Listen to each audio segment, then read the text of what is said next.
want to be secure because when you're secure, you feel better. When you're secure, your children are better off. When you're secure, everything, life is easier when you're financially secure. It's very hard when you're financially insecure. So financial security, that is how you, that to me, that's being black, right? So before you pay everybody else, just pay yourself too. And you do that for 5 or 10 years, bam, you're liquid. 10 years, you become a rich person. And then your biggest problem is that you're going to talk to a bunch of people that are going to get mad at you for being successful when everybody else is suffering. They're going to be like, that Negro, he old reason he got money and call his daddy gave him all that money and he just was born. You don't know what it's like to struggle. You don't know what it's like when I go through.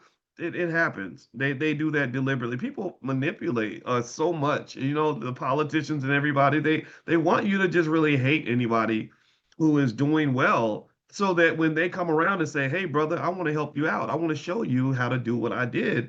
It's like, well, he can't talk to you because he doesn't understand what it's like to be.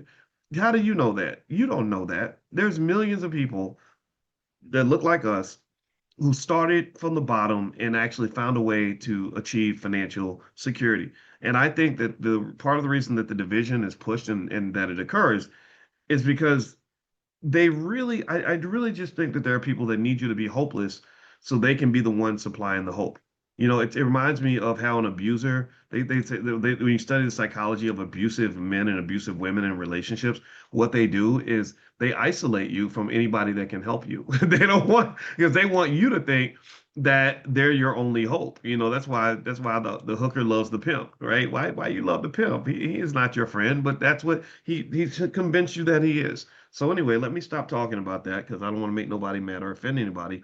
But I want to finish up reading Dwayne's story. He also says, third, I like this. I like the specifics, Dwayne, by the way. This is really great. I like tangibles.